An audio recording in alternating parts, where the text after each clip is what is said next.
Assalamualaikum warahmatullahi wabarakatuh. Selamat sore saudagar IGA dimanapun Anda berada. Senang sekali untuk sore ini kita bertemu kembali tentunya di Disduk Capil Menyapa Masyarakat atau DMM ke-20. Edisi ke-20 ya di hari ini tentunya hari Jumat 8 Desember 2023. Ya, selama sejam atau sejam ke depan kita akan mencoba menemani Anda di Disduk Capil Menyapa Masyarakat. Acara ini didukung oleh Dinas Kependudukan dan Pencatatan Sipil Kabupaten Baru bersama dengan Humas IKP, Diskominfo SP Kabupaten Baru dan IGA Radio. Tentu di hari ini perlu kami sampaikan bahwa tema kita di hari ini yaitu pentingnya memperbaharui data kependudukan. Ya, telah hadir di studio Andi Nur Syamsu STSkom yang tentunya setia menemani kita di Disduk Capil Menyapa Masyarakat. Ya, beliau ini adalah administrator database kependudukan Dinas Kependudukan dan Pencatatan Sipil Kabupaten Baru. Ya, kita sapa dulu. Assalamualaikum. Waalaikumsalam Bang Alil. Iya, agak kerebat tuh. Alhamdulillah, sehat walafiat Bang Alil. Sehat walafiat. Kita ketemu lagi nih di bincang-bincang di Disduk Capil Menyapa Masyarakat. Iya. Tidak terasa Bang Alil ya. Iya. Ke-20 lagi nih. Ke-20 betul. Wah. Ini sudah berapa tahun kita laksanakan ini Disduk Capil Menyapa Masyarakat. Ya, dan tema kita ini adalah pentingnya memperbaharui data kependudukan. Ya, mungkin sebelum kita bincang-bincang, mungkin ada yang ingin disampaikan bahwa apa itu pentingnya kependudukan, memperbaharui data kependudukan untuk bagi masyarakat Kabupaten Baru dan sekitarnya. Tabe. Ya. Makasih Bang Alil. Bismillahirrahmanirrahim. Assalamualaikum warahmatullahi wabarakatuh. Waalaikumsalam. Para pendengar IGA Radio, baik yang melalui siaran radio maupun melalui streaming YouTube ataupun Facebook IGA Radio, dimanapun Anda berada, alhamdulillah, tentunya patut kita ucapkan puji syukur kehadirat Allah Subhanahu Wa Taala karena pada hari ini kita kembali dipertemukan dalam satu kegiatan atau suatu agenda dari Disduk Capil, yaitu Dukcapil Menyapa Masyarakat, yang merupakan upaya kami untuk berbagi informasi terkait pelayanan kependudukan dan pencatatan sipil. Ya, puji syukur kepada Allah Subhanahu Wa Taala atas limpahan rahmat dan hidayahnya kepada kita sekalian. Kemudian salawat dan taslim atas junjungan Nabi besar Muhammad sallallahu alaihi wasallam yang merupakan suri teladan bagi kita semua. Baik para pendengar IGA Radio dimanapun berada, tadi sudah disampaikan oleh Bang Alil bahwa tema kita hari ini adalah pentingnya memperbarui data kependudukan. Ya. Sebelumnya kita masuk lebih jauh, yang pertama kami ingin menyampaikan dulu, memberikan informasi seperti apa sih yang dimaksud data kependudukan.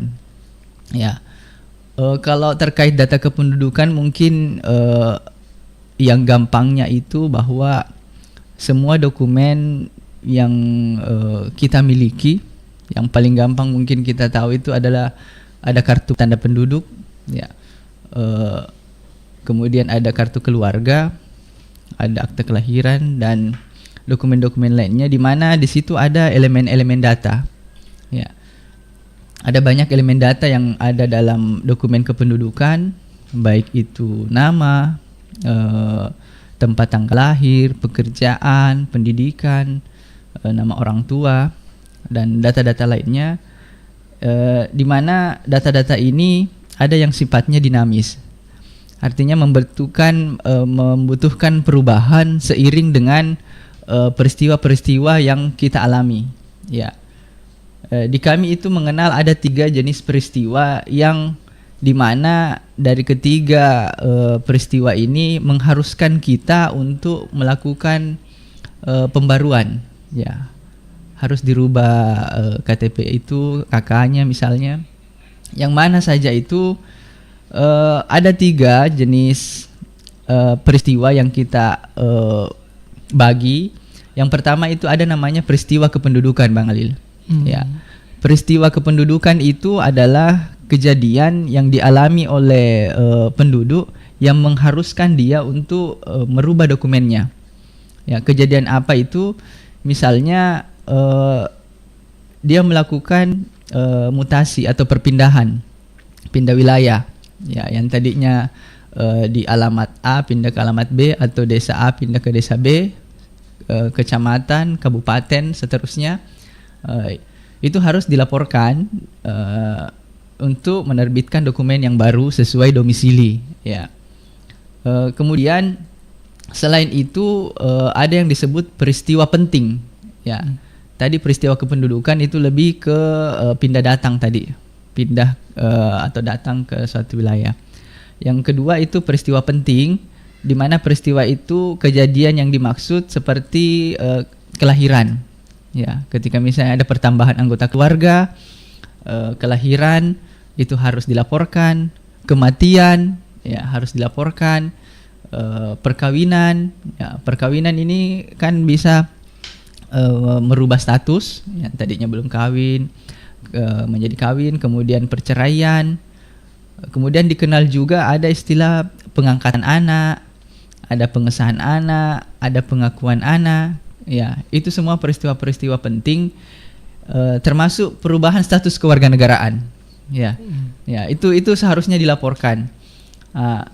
Kemudian yang terakhir ada peristiwa penting lainnya, dan sebenarnya peristiwa penting lainnya ini mungkin paling jarang kita temukan, di mana yang dimaksud adalah kejadian di mana seorang penduduk merubah jenis kelamin atau transgender, ya.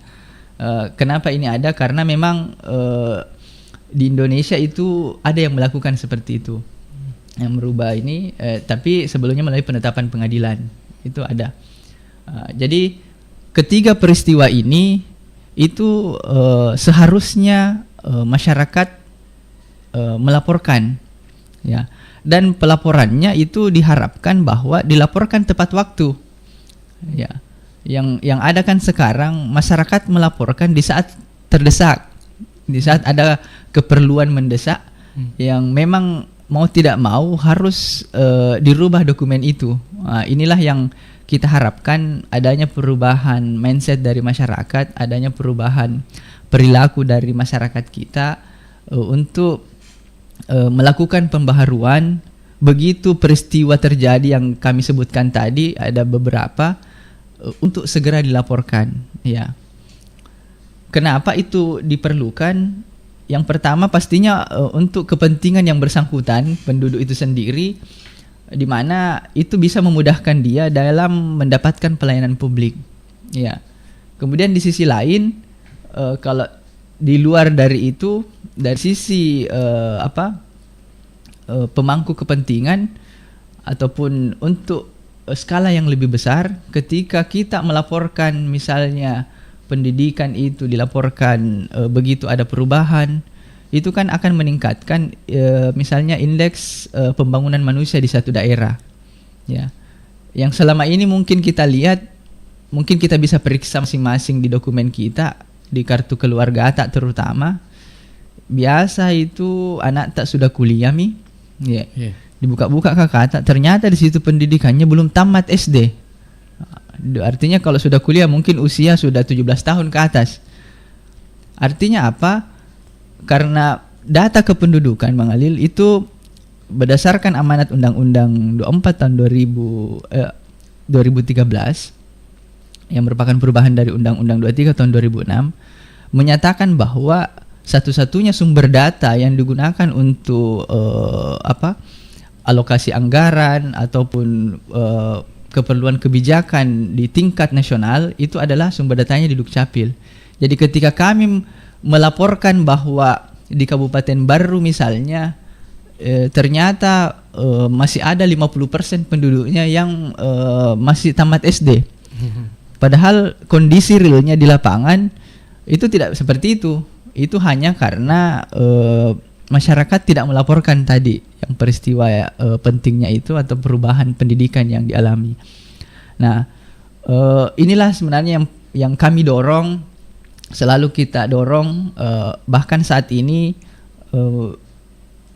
dalam berbagai pengurusan di Dukcapil, meskipun permohonannya bukan untuk merubah pendidikan, mungkin hanya tadi ada anak yang baru masuk, yang baru lahir, kami semua cross check itu pendidikan dari anggota keluarga. Makanya para pendengar sekalian, jangan mikir protes kalau misalnya dari petugas desa minta ijazahnya ini anak tak yang lain, kakak-kakaknya misalnya, minta akte kelahirannya. Karena sebenarnya tujuannya seperti itu, bahwa kita mau update dokumen yang terbit, terutama kartu keluarga itu, kita mau diterbitkan pada hari ini sesuai kondisi yang memang ada pada kita di keluarga kita. Jadi kalau anak kita sudah tamat SMA, pendidikan anak pertama misalnya itu harus tamat SLTA.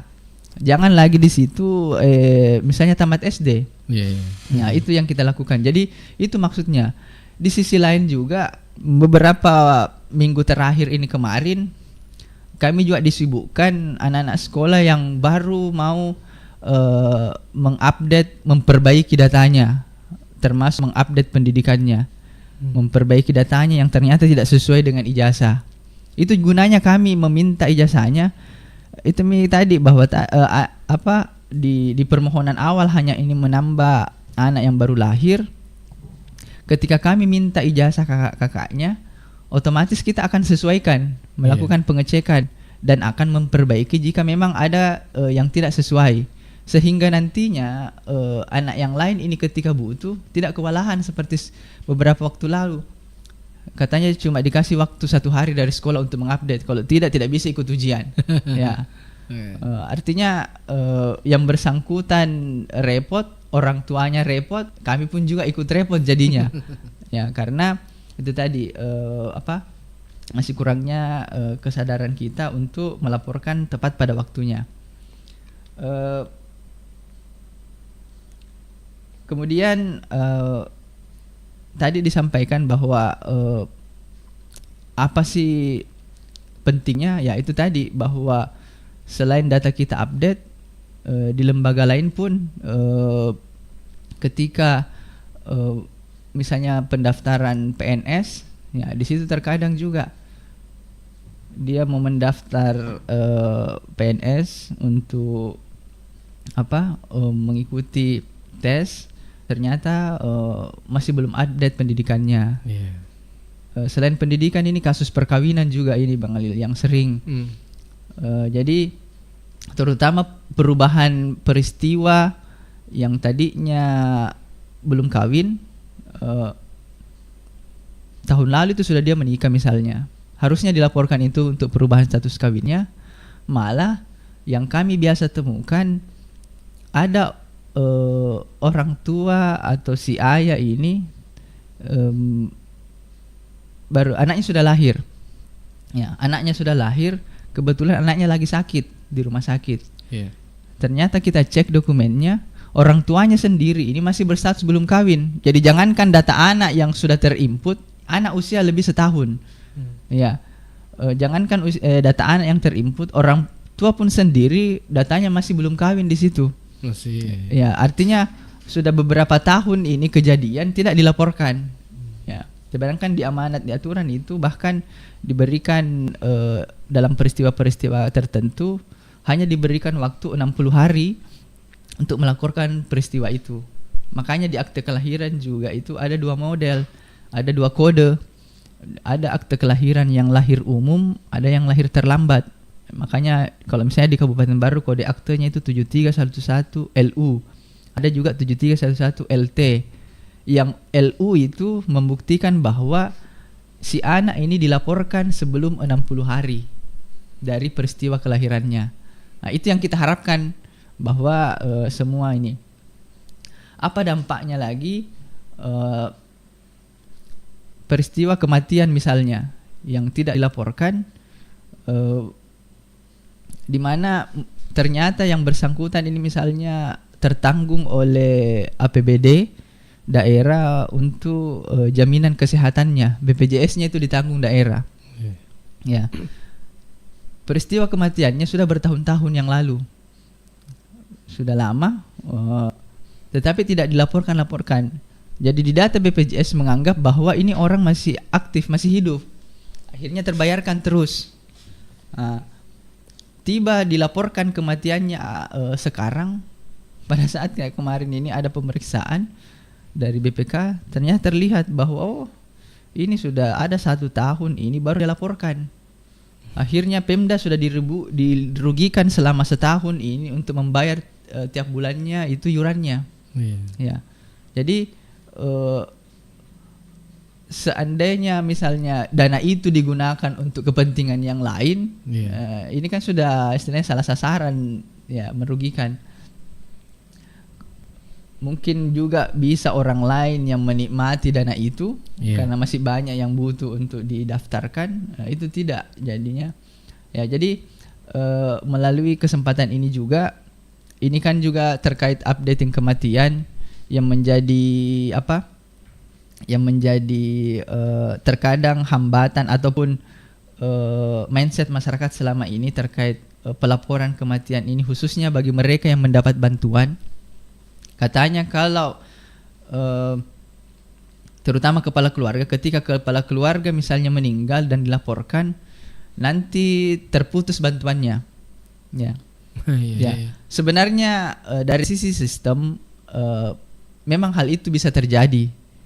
Hal itu bisa terjadi ketika misalnya meninggal yang bersangkutan kemudian dilaporkan, ketika kepala keluarga itu meninggal, otomatis nanti akan terbit kartu keluarga baru karena nomor KK itu melekat pada kepala keluarga. Jadi kalau misalnya istrinya bermohonlah dilaporkan, anggaplah dilaporkan kematiannya, istrinya menjadi kepala keluarga, akan terbit nomor KK baru. Inilah kemarin yang memang tidak langsung terupdate di data bantuan pada Kementerian Sosial. Nah, tetapi informasi terakhir bahwa sudah ada 4 bulan terakhir ini ada namanya petugas SRLT, yang rujukan terpadu yang dibentuk oleh dinas sosial, itu sudah ada di desa kelurahan masing-masing. Di mana petugas ini sistem layanan rujukan terpadu, ya, SLRT. Jadi di mana petugas ini salah satu fungsinya itu mengupdate data seperti itu tadi, bahwa ketika meninggal terbit akte kematiannya ini si kepala keluarga dan terbit kartu keluarganya anggota keluarga atau si istri dan anggota keluarga lainnya, itu langsung dilaporkan di desa itu sehingga nanti terupdate di database Kemensos, dan nantinya untuk bantuan berikutnya tetap bisa terakomodir. Jadi melalui kesempatan ini kami sampaikan juga bahwa tidak usah khawatir terkait itu, karena sudah ada solusi yang sebelumnya memang membutuhkan proses yang lama. Akhirnya terkadang masyarakat takut atau enggan untuk melaporkan kematiannya. Ya, saya kira begitu Bang Adil, sekedar informasi-informasi awal dulu. Oke, baik saudara Riga dimanapun Anda berada, ini tadi ada beberapa informasi yang tentunya sudah disampaikan oleh Andi Nur Samsu atau yang saya kenal Andi Ancu. Ya. Ya, dan tentunya di Disduk Capil Menyapa Masyarakat ini Anda bisa dengarkan melalui YouTube juga boleh, kemudian juga ada di Facebook. Ya, dan untuk Anda yang ingin bertanya, silakan Anda bisa komen di situ di YouTube ataupun di Facebook, ya. Nanti kita akan bacakan komentar Anda atau pertanyaan Anda. Ya. Dan tadi ada beberapa yang telah disampaikan, ini utamanya yang mungkin masih ada masyarakat atau saudagar IGA yang belum memperbaharui. Kalau istilah bahasa Bugisnya mengupdate. Ya, mengupdate bahasa Bugis nih. Ya, benar. Ya, jadi merubah kakaknya. Ya, dalam persoalan tadi disampaikan bahwa Adam yang selesai sekolahnya atau selesai SMA, ya di situ di kakaknya masih ada SD, ya. Jadi ya diharapkan kepada masyarakat tentunya atau saudagar IGA bisa memperbaharui, merubah. Kemudian merubahnya ini gampang jika kantor desa Magedi. Ya, betul sekali. Ya, sekarang itu sudah ada di kantor desa atau di kantor kelurahan. Jadi cukup simpel, cukup tidak susah-susah Maki bahwa harus langsung ke Capil. Tidak. Sekarang sudah bisa kita memperbaharui data. Utamanya kakaknya, ya tadi disampaikan bahwa bisa di kantor desa. Dan kita lanjut lagi sebentar, tapi kita break dulu. Jadi jangan kemana-mana, tetap saja bersama kami. Sudah selesai belanjanya Mbak? Sudah Mas. Mana Mbak motornya? Sini saya bantu. Kok banyak belanjaannya? Apa-apaan ini? Bantu sih bantuin, tangannya nggak usah pakai colek-colek segala. Cari kesempatan kamu ya? Halah, cuma nyenggol dikit aja kok Mbak. Bisa saya tuntut, saya laporkan kamu. Sudah, gak usah rame-rame. Mbak ini benar kalau marah. Karena perbuatanmu itu Jo, melanggar undang-undang TPKS. Memangnya apa itu undang-undang TPKS? Dengar ya Jo, undang-undang TPKS itu adalah undang-undang tindak pidana kekerasan seksual. Perbuatanmu itu bisa dipidanakan. Oh, begitu ya Pak. Saya minta maaf ya Mbak. Bagi masyarakat yang mendapatkan perlakuan pelecehan seksual, dapat menghubungi Sapa 129 atau WhatsApp 0811 1129 129. Pesan ini disampaikan oleh Kementerian Pemberdayaan Perempuan dan Perlindungan Anak Republik Indonesia, bekerja sama dengan Jaringan Radio Komunitas Indonesia dan disiarkan di 100 radio komunitas di Indonesia.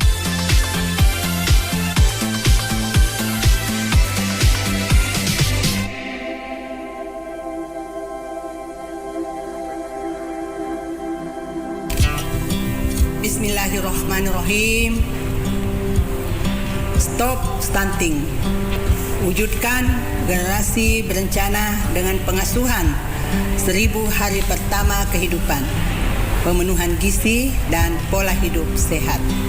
Saya Dr. Gigi Haja Hasna Syamars, Ketua Tim Penggerak PKK Kabupaten Baru, Sulawesi Selatan, mengajak semua kader PKK dan kepada semua keluarga di Kabupaten Baru. Rencanakan masa depan dan kehidupan berkeluarga menuju generasi emas untuk masa depan yang lebih sehat dan berkualitas. Mari Ki, cegah stunting melalui pendewasaan usia perkawinan bagi remaja. Jangan Ki lupa kegiatan bina keluarga balita dan posyandu. Ingat, patuhi protokol kesehatan dengan tetap melaksanakan 3M, yaitu memakai masker, mencuci tangan, dan menjaga jarak. Salam BKKBN, berencana itu keren, 2 anak lebih sehat. Wassalamualaikum warahmatullahi wabarakatuh. Ada apa tuh rame-rame? Bu, di sini juga. Iya, kebetulan lewat tadi. Terus lihat ada yang rame-rame gini. Nggak taunya orang jualan obat herbal. Iya nih, aku juga mau borong mumpung banyak hadiahnya, Bu. Obatnya sih bagus apa enggak nomor 2 deh. Yang penting hadiahnya. Ayo borong juga, Bu. Enggak obat yang belum jelas gitu kok dibeli sih, Jeng. Aku udah cocok sama Bio7 yang udah terpercaya, ampuh dan udah terdaftar di BPOM. Jadi pasti udah terjamin kualitas herbalnya. Haduh, zaman gini masih mau diiming-imingi hadiah ini itu, tapi belum jelas khasiat dari herbalnya. Udah, buat apa jamu tetes herbal lain selain Bio7 yang udah pasti khasiatnya bagi kesehatan? Karena mengandung unsur-unsur herbal alami dari Nusantara dan tanpa efek samping. Bio7 juga aman dikonsumsi setiap hari tanpa membuat ketergantungan, serta terjamin kualitas herbalnya karena sudah terdaftar di BPOM. Bio7 dapat mengatasi semua penyakit yang sifatnya kronis, juga baik untuk menjaga kesehatan kita. Minum Bio7 setiap hari 15 tetes, 2 kali sehari secara rutin untuk menjaga kesehatan dan meningkatkan daya tahan tubuh. Bio7 sudah tersedia di radio kesayangan Anda ini atau di gerai sehat, apotik, dan toko obat di kota Anda. Untuk info dan konsultasi, Anda dapat menghubungi call center Bio7 di nomor 0812 2323 5544 0812 2323 5544. Bio7, jamu tetesnya orang Indonesia.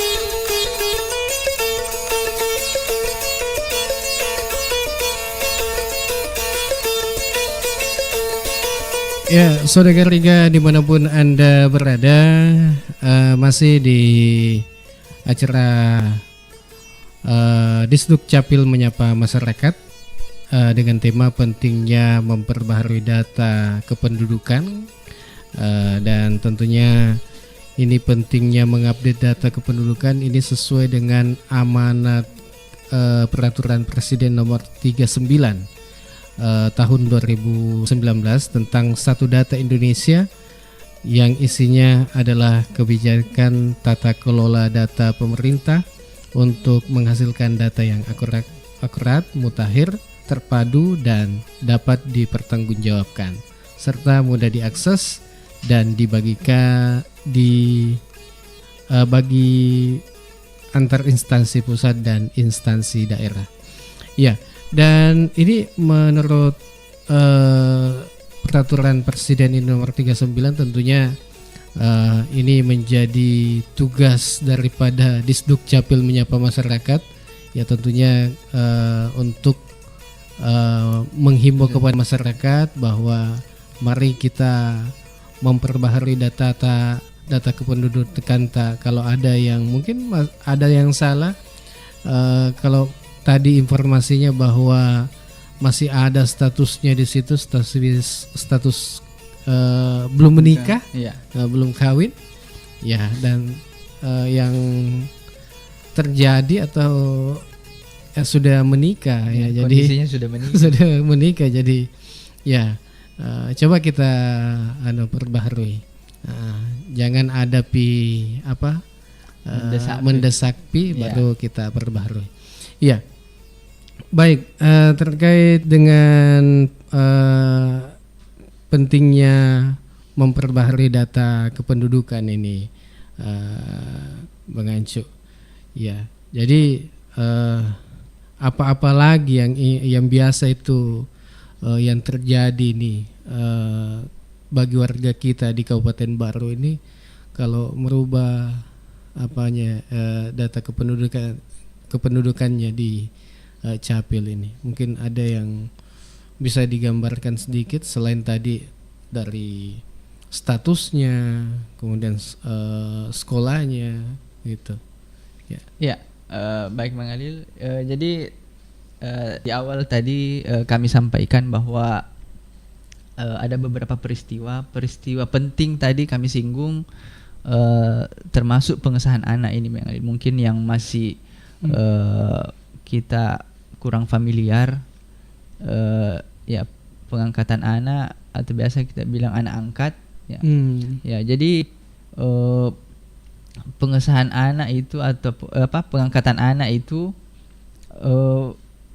kita terkadang masih salah persepsi terkait ini, di mana ketika misalnya kita mengangkat anak, biasanya ini orang tua angkatnya dia inginnya data atau nama yang tertera di KK di kolom ayah dan ibu, maunya dia diganti juga. Ya, misalnya saya menjadi anak angkat dari seseorang, orang tua angkat dari seseorang itu. Ya, sebenarnya kan anak ini punya orang tua kandung. Ya.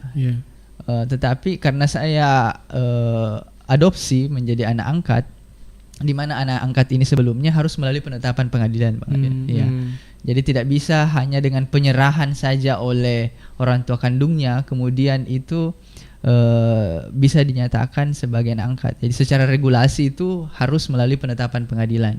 Penetapan pengadilan untuk pengangkatan anaknya. Iya, pengangkatan. Dan status di kakaknya bagaimana? Ya, di kakak itu di kolom ayah ibu itu tetap orang tua kandungnya. Ya, tetapi bagi mereka yang mengadopsi anak, ini kan anak punya akte kelahiran. Ya, di akte kelahiran kan pasti tertera ayah dan ibu kandungnya. Ketika nantinya sudah memegang penetapan pengadilan dan diputuskan dalam penetapan itu, kemudian di akte kelahiran itu nantinya akan dibuatkan catatan pinggir, istilahnya catatan pinggir. Jadi di akte kelahiran itu di belakangnya akan diberikan catatan bahwa berdasarkan putusan pengadilan nomor sekian menyatakan bahwa anak ini yang merupakan anak kandung dari si A dan si B telah diangkat oleh orang tua angkatnya atas nama ini. Jadi ketika ada pengangkatan anak seperti itu, dokumen pengangkatan anak melalui catatan pinggir itu, nantinya ini si anak misalnya kalau kita seorang pegawai itu sudah bisa masuk menjadi tanggungan. Oh, yang penting ada hasil dari pengadilan. Iya, ada hasil dari pengadilan. Kemudian kami tindak lanjuti dengan menerbitkan catatan pinggir untuk pengangkatan anak. Jadi nantinya sudah bisa menjadi tanggungan. Ya. Tapi tetap di ibu orang tuanya ini. Iya, tetap orang nama orang tua kandung. Tetapi di kolom status hubungan keluarga, kalau misalnya tadi anak ini saya masukkan dalam kakak saya, sudah boleh berstatus anak. Ya, jadi kan di dokumen Dukcapil itu tidak ada perbedaan bunyi redaksi antara anak angkat, anak tiri, anak kandung. Ya, yang menjelaskan dia di mana dia anak kandung, kapan dia anak tiri, kapan dia anak angkat adalah di kolom ayah ibu tadi. Jadi kan misalnya yang banyak terjadi juga kalau tadi misalnya anak angkat, jadi orang kandungnya tetap dua-duanya di situ berbeda. Anggaplah di kakak saya suami istri, kemudian ada anak saya adopsi, nama orang tua kandungnya bukan saya di situ, bukan istri saya juga sebagai ibunya. Itu berarti anak adopsi. Kalau seandainya sudah statusnya menjadi anak.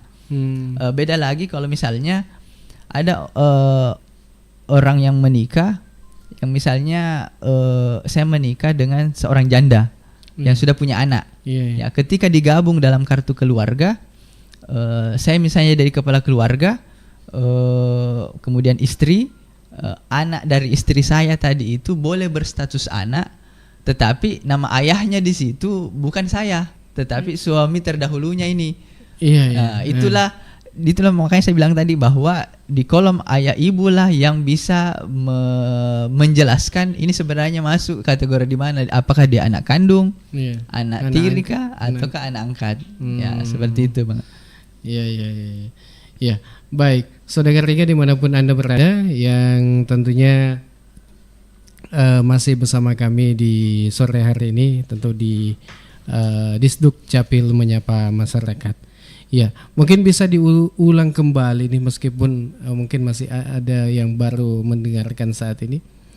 Mengapa ini dokumen kependudukan penting sebenarnya? Iya, mungkin tidak apa-apalah kita ulang-ulang. Ya, baik. Memang istilahnya itu terkait dokumen kependudukan. Kita menyebutnya begini, Bang Adil. Dokumen kependudukan itu adalah bukan dokumen dasar. Ya. Kan yang kita kenal adalah bukan kebutuhan dasar. Ya, kebutuhan dasar itu adanya di pendidikan, kesehatan. Ya. Dokumen-dokumen dasar itu pendidikan, kesehatan, apalagi di mana dokumen-dokumen atau kebutuhan dasar dari misalnya pendidikan dan kesehatan itu tidak bisa berproses lebih lanjut tanpa adanya dokumen kependudukan. Jadi Jadi dia bukan dokumen dasar, tapi dia merupakan dasar dari terbitnya dokumen-dokumen berikutnya. Ya. Jadi itu di situ dia pentingnya. Anak-anak tidak bisa sekolah kalau tidak ada akte kelahirannya. Ya, tidak ada niknya. Anak-anak atau orang tidak bisa mendapatkan layanan kesehatan atau BPJS misalnya kalau dia tidak punya nik. Kalau tidak punya nik artinya dia tidak terdaftar memiliki dokumen kependudukan. Dan seperti yang kita tahu bahwa semua pelayanan publik saat ini sudah berbasis nik, NIK, nomor induk kependudukan. Ya, mungkin kita coba-coba saja. Tidak ada urusan sekarang yang tidak diminta mana KTP tak, mana nik tak. Ya, kalau anak-anak yang belum wajib KTP, mana niknya, mana akte kelahirannya. Ya. Jadi kita sekarang sudah tidak bisa lepas dari yang namanya dokumen kependudukan. Itulah makanya ada ungkapan bahwa biasa orang menyatakan seperti ini, kalau tidak ada nikta jami hidup di dunia. Kalau di Indonesia mungkin yang kalau jami tinggal, karena tidak bisa dapat pelayanan apapun kalau tidak ada itu. Ya. Dan banyak kejadian misalnya ini banyak warga kita yang merantau sampai-sampai dia dideportasi karena pada saat dicek di sana tidak ada dokumennya. Ya. Makanya dia banyak yang kita layani itu yang dia hanya diberikan laksana paspor istilahnya yang hanya berlaku 1 kali, hanya memang dia dideportasi, dipulangkan ke Indonesia untuk mengurus dokumen dulu baru bisa ini. Jadi sebegitu pentingnya sekarang dokumen kependudukan. Intinya kita tidak akan bisa mendapat pelayanan publik ketika kita tidak punya dokumen kependudukan. Mungkin seperti itu Bang Adil. Iya, ada yang bertanya ini Bang Encu. Yang saat ini lagi monitor mungkin. Ya, saya Ani di mana nih? Oh, di PKE ini, di PKE. Iya, mau bertanya ini, Tabe berapa tahun ini sekali kartu keluarga diperbaharui? Wih. Ya. Mungkin itu saja. Terima kasih. Oke, terima kasih untuk Ani di PKE. Ani di PKE ini. Oke, Bang Eli. Langsung saja dijawab kamu. Ya, untuk Ibu Ani atau Kakak Ani atau Adik Ani ini kita tidak tahu. Jadi untuk kartu keluarga itu tidak ada masa berlaku. Ya. KTP pun sekarang sudah tidak ada masa berlaku. Beda yang dulu sebelum Undang-Undang 24 2013 itu ada masa berlakunya 5 tahun. Ya. Dan sekarang itu sudah seumur hidup. Kartu keluarga itu tidak ada masa berlakunya, tetapi wajib diperbaharui, wajib dilaporkan ketika tadi itu ada 3 peristiwa yang terjadi, baik itu peristiwa kependudukan, peristiwa penting maupun peristiwa penting lainnya. Jadi kita tidak perlu menunggu bahwa berapa lama. Kita yang melihat sendiri kondisi di keluarga kita dalam KK itu, apakah data-data dalam KK itu sudah masih sesuai dengan kondisi yang ada di keluarga tak misalnya, terutama pendidikan dan pekerjaan ini, ataukah status perkawinan. Ya, jadi ketika ada perubahan maka itulah waktunya kita harus melaporkan untuk melakukan perbaharuan, perubahan.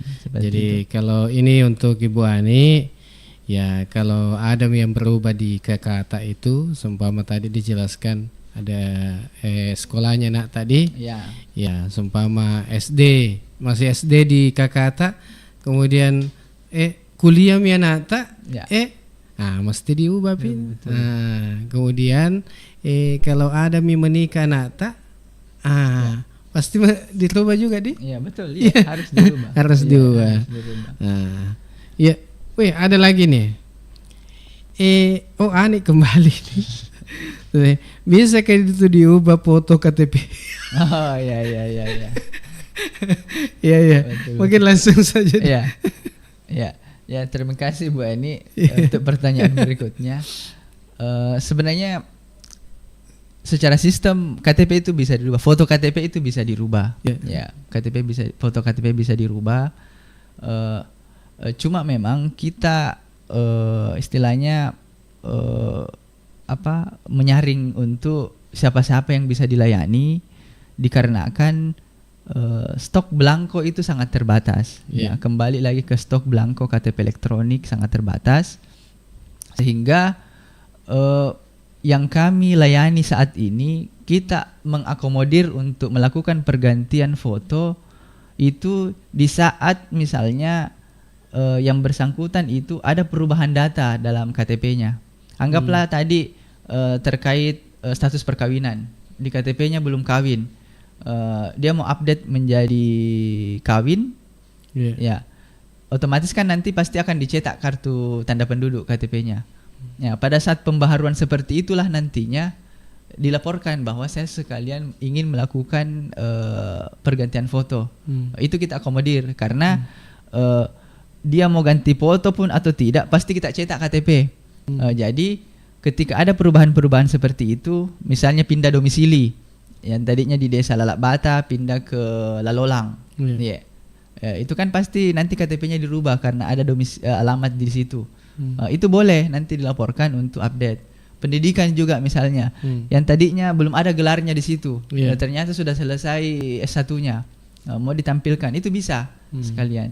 Ya, jadi kebijakan itu diambil karena adanya keterbatasan belangko. Ya, mungkin begitu saja Ibu Ani.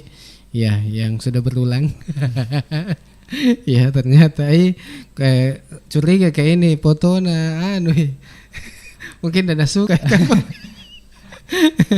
Ya, biasa begitu. Enggak, biasa begini. Memang banyak terutama perempuan itu yang tadinya tidak berhijab kemudian berhijab. Kami sangat paham sebenarnya dan kami inginnya sih seperti itu, artinya mengakomodir semua, apalagi kan beberapa saudari kita yang memang sudah istilahnya hijrah ya begitu. Yang kadang memang sudah tidak mau menampakkan aurat meskipun itu dari foto, kami sangat paham itu. Tapi kembali lagi tadi kondisi yang memaksakan kita harus melakukan mengambil kebijakan seperti itu. Kurang belangko. Iya. Tapi kalau seumpama kan ada di KTP digital. Jadi kan begini. Di sinilah mungkin masih memang di sistem kami itu untuk proses pergantian foto, Bang Halil, itu bisa tersimpan data pergantian fotonya itu ketika dilakukan pencetakan KTP. Jadi itu satu alur Ki. Oh, tidak bisa itu. Tidak bisa bilang ganti foto saja dulu. Sebenarnya harapannya kami begitu. Dan ini sebenarnya secara pribadi menjadi harapan saya di tingkat pusat dan ingin menjadi masukan di tingkat pusat supaya di sistem itu memberikan memisahkan lah. Jadi istilahnya memperbolehkan untuk melakukan pergantian foto pada sistem tanpa melakukan pencetakan. Sehingga tadi yang dia maksud Bang Alil bahwa ada IKD, identitas kependudukan digital itu di situ kan ada KTP digital, ada foto, di situ sudah bisa berubah meskipun KTP fisik mungkin belum berubah. Ya, sebenarnya itu memang menjadi harapan kami juga bahwa sistem sudah mengakomodir, sehingga juga kalau misalnya kita akomodir untuk ganti foto, nanti kan suatu saat misalnya usang KTP-nya sudah rusak, tidak terbaca, diganti langsung terupdate fotonya. Seperti itu memang harapannya kita Bang. Tapi ya mau diapa, sistem belum akomodir seperti. Baik, saudara Riga dimanapun Anda berada. Ini ada masuk lagi nih dari Ibu Haji Fatma di Pancana. Ini mau bertanya, saya Ibu Haji Fatma di Pancana ingin bertanya, ini kalau data golongan darahnya yang salah, apa bisa dirubah? Apa yang bisa diperlihatkan kalau seumpama golongan darahnya salah? Terima kasih Bu Fatma. Sebenarnya saya terlupa ini terkait golongan darah, dan terkadang memang jarang kami ungkit ini terkait golongan darah, padahal ini salah satu identitas yang tertera pada kartu tanda penduduk. Jadi memang bukan hanya bagi yang salah, Bang Alil, termasuk yang belum ada, tidak diketahui golongan darahnya, ini belum, masih kosong itu di KTP atau di kartu keluarga, itu bisa diupdate, ya bisa dilakukan pergantian atau perubahan dengan tentunya ada bukti. Ya biasanya kan ada kartu golongan darah itu. Ada bukti lagi. Harus ada bukti ya. Karena saya takutnya kalau kita hanya menerka-nerka atau menyebut salah masuk golongan darah yang tercantum di KTP, tiba-tiba ditransfusi, tidak diminta-minta, kita sakit, salah masuk itu, aduh, repot. Jadi intinya kan begini, Bang Alil, segala jenis perubahan yang terjadi itu harus didasari dengan dokumen pendukung, ya. Termasuk golongan darah ini, pendidikan harus dibuktikan dengan ijazah. Kemudian sedikit saya tambahkan, karena kita kan pelayanan sudah online melalui petugas di desa tadi, bahwa masyarakat tidak perlu lagi ke Capil, cukup ke desa. Melalui kesempatan ini kami sampaikan juga bahwa pada saat kita ke kantor desa untuk membawa berkas, kami sangat berharap dokumen asli juga dibawa, Bang Alil. Asli yang bagaimana? Asli dokumennya, misalnya tadi mau merubah pendidikan, bawa ke ijazah aslinya. Mau merubah status perkawinan, bawa ke buku nikah asli, tetapi tetap juga di backup dengan fotokopian. Tidak disimpan jadi aslinya. Tidak disimpan tidak mau jadi simpan petugas. Hanya untuk diperlihatkan dan dilakukan scan dokumen. Karena dokumen dari desa itu kan semuanya di-scan dan dikirim ke Capil melalui pelayanan online itu.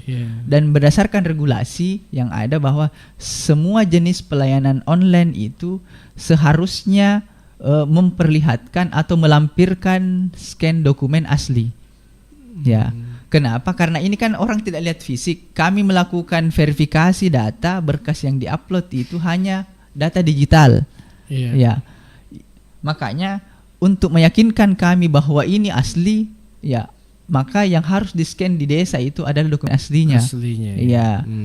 Karena memang ternyata banyak juga yang sangat hebat untuk memanipulasi. Sering kami dapatkan seperti itu. Naubah-ubah di kopiannya itu, bukan buku nikahnya dia ganti. Makanya kita melalui kesempatan ini juga kami harapkan, karena memang penyampaian ini sudah kami sampaikan ke petugas di desa. Cuma katanya informasi masyarakat kadang begitu, bilang kenapa lagi dicari ini aslinya, ada fotokopiannya ini. Bilang masyarakat lagi bilang, persulit di sana. Padahal untuk membuktikan saja bahwa kalau ada fotokopinya kan dikasih lihat aslinya juga. Kan biasa begini juga, Bang. Fotokopian juga itu yang kita fotokopi di luar, sampai di kantor desa ternyata itu kan misalnya buku nikah ini. Di buku nikah kan kami butuh input nomor akte perkawinannya, itu akan diinput di sistem, tanggal perkawinannya angkat diinput di sistem. Ketika angka 8 sama 3 atau angka 6 dengan 8 tidak bisa dibedakan dari kopian ini, di situ biasa salah info orang. Maka salahlah data juga yang akan terbit nantinya. Makanya memang sangat dibutuhkan di tiang asli, karena kan fotokopian sekarang ada Tommy yang kualitasnya garis tidak jelas itu angka. Rusak menunya tinta. Seperti itu. Baik saudara Riga dimanapun Anda berada, jadi kita tetap saja bersama kami di Gear Radio. Dan untuk yang saat ini lagi nonton juga boleh Anda bertanya.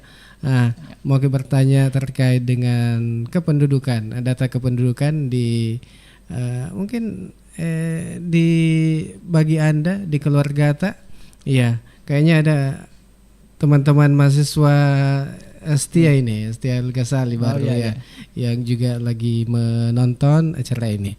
Dan tetap saja bersama kami.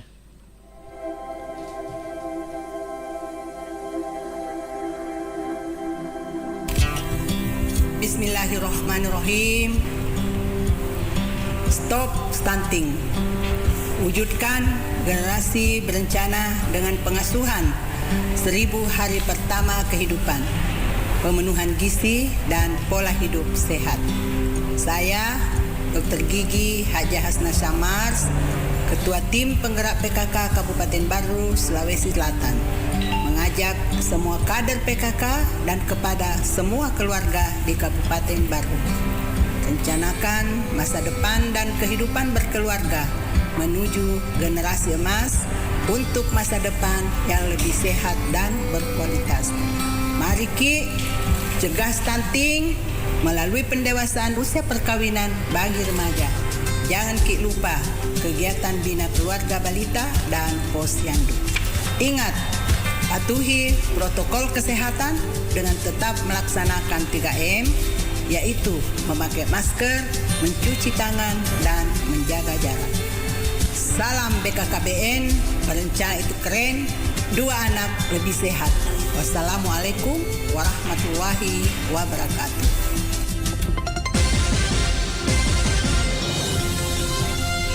Kini telah hadir Bio 7 dari Bioactiva Series yang sudah terbukti khasiatnya. New Improve Formula, Double Formula, Double khasiatnya. Bio 7, jamu tetes herbal dan rempah terbaik Nusantara seperti daun sirsak, kulit manggis, jinten, akar pinang, kayu manis, dan lain-lain. Dengan kandungan senyawa aktif yang berkhasiat obat, enzim dan prebiotik yang mengandung antioksidan tinggi, bekerja dengan 3 cara: memperbaiki, memulihkan, dan memelihara. 100% alami, tanpa efek samping dan halal. Bio 7 bekerja lebih cepat, lebih baik, memulihkan tubuh Anda. Bio 7, herbal sebenarnya. Bio 7 bekerja mulai dari tetesan pertama.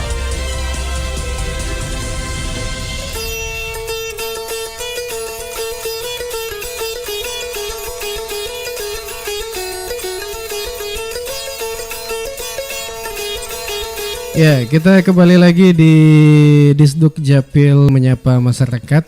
Ini dengan tema pentingnya memperbaharui data kependudukan. Masih bersama saya Alil dan Andi Nur Syamsu STSkom sebagai administrator kependudukan Dinas Disduk Capil Kabupaten Baru ya. Ya, baik saudara Riga dimanapun Anda berada, kayaknya ada yang bertanya nih di YouTube.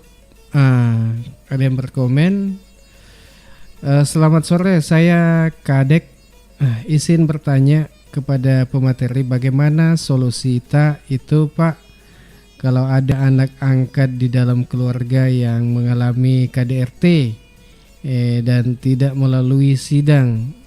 Upaya kami hanya memasukkan ke dalam kakak kami. Maksudnya mungkin apa ya? Dia mau gabung kakaknya. Oh, mau digabung kakaknya ya? Iya. Ya, baik. Oke, iya, silakan. Saya ini Bang Alil terkait itu. Jadi untuk penggabungan dalam kartu keluarga di luar famili inti misalnya anak, itu memang kita tidak serta-merta bahwa kita mau pindahkan data itu dari keluarga si A masuk ke kakak, tidak serta-merta bahwa dipindahkan begitu saja. Terkait kalau kami itu istilahnya numpang kakak, Bang Alil ya, di sistem kami menyebutnya itu numpang kakak. Jadi itu dibutuhkan surat pernyataan. Jadi kalau misalnya ada anggota keluarga saya, anggaplah saya sebagai orang tua, karena anak saya sekolah misalnya di Parepare, untuk memudahkan dia bersekolah, sebaiknya dia tinggal di sana sama tantenya atau famili saya di sana. Untuk urusan menitipkan anak ini ke kartu keluarga saya di Parepare, itu harus dengan adanya seizin saya. Ada pernyataan yang saya buat bahwa memang ini anak saya titipkan ke sana. Kemudian pihak keluarga yang akan ditumpangi kakaknya itu akan dimasukkan kakak anak saya itu harus ada pernyataan juga kesiapan untuk menerima. Nah, kenapa ini kita minta? Karena kita menghindari hal-hal yang tidak diinginkan, seperti itu tadi, kayak bahwa seolah-olah ini anak direbut, tiba-tiba diambil tanpa sepengetahuan orang tuanya misalnya, ya. Ataukah juga ditakutkan bahwa anak ini mungkin korban dari tindak kekerasan misalnya, ya. Jadi tidak menutup juga kemungkinan bahwa anak ini bisa dititipkan di mana saja, tetapi melalui regulasi seperti itu. Ya, ada semacam surat pernyataan dari orang tua. Iya, jadi orang tua kandungnya misalnya kalau menitip anaknya, begitupun dari keluarga yang ditempati nanti di anak ini misalnya. Kesiapan bahwa saya memang menerima anak ini. Kalau perlu ada tanda tangan dari atau saksi dari pemerintah. Pemerintah setempat. Ya, itu lebih baik kalau ada seperti itu, ya. Karena kita tidak inginkan adanya persoalan terkait, memang ini perebutan anak biasa itu yang keluarganya, orang tuanya mungkin ada masalah, cekcok, sehingga seolah hak asuh anak ini menjadi permasalahan. Ya, beda kalau memang sudah ada penetapan terkait misalnya orang tuanya bercerai, kemudian di pengadilan memutuskan bahwa si ibulah yang memiliki hak asuh, ya harusnya itu menjadi dasar bahwa memang harus ini datanya melekat di ibunya misalnya. Tapi ini mungkin keluarganya ini cuma berkeluarga dengan anak ini, mungkin lalu mau diambil, dimasukkan di KK. Iya, itu seperti itu tadi, bahwa kalau anak ini misalnya sudah punya data di kartu orang tuanya, anggaplah orang tuanya begitu, kami juga tidak bisa serta-merta untuk menarik datanya seperti itu. Harus ada persetujuan, karena kami pun bisa istilahnya dikomplain. Ya, kalau secara fisik mungkin keluarga ini boleh mengambil anak itu, tapi secara dokumen kita tidak boleh serta-merta, karena mungkin ada persoalan keluarga yang langsung kita akomodir, misalnya memindahkan, karena kami pun dalam hal ini bisa dituntut dari misalnya orang tuanya, kalau anggaplah kalau mungkin alasannya di sini orang tua angkatnya karena ada KDRT, tidak segampang itu bahwa kita harus kita bisa langsung untuk memindahkan datanya tanpa sepengetahuan dia.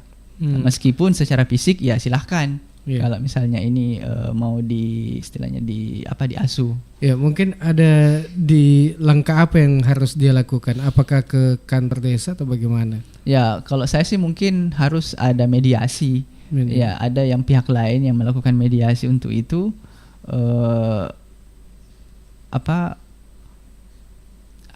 Harus ada upaya-upaya dulu, upaya-upaya mediasi, kecuali mungkin upaya itu sudah dilakukan, berbagai upaya untuk melakukan mediasi secara kekeluargaan, tidak bisa lagi tidak ada respon misalnya dari pihak yang satu, sementara anak ini membutuhkan datanya misalnya karena disekolahkan sama keluarganya yang mengambil tadi ini, ya mungkin langkah terakhir dengan membuat surat pernyataan bahwa segala konsekuensi terkait itu menjadi tanggung jawabnya terkait pemindahan datanya. Tentunya juga harus ada saksi seperti tadi mungkin dari pemerintah setempat. Tetapi harus ada upaya mediasi sebelumnya, harus ada upaya secara kekeluargaan dulu yang dilakukan.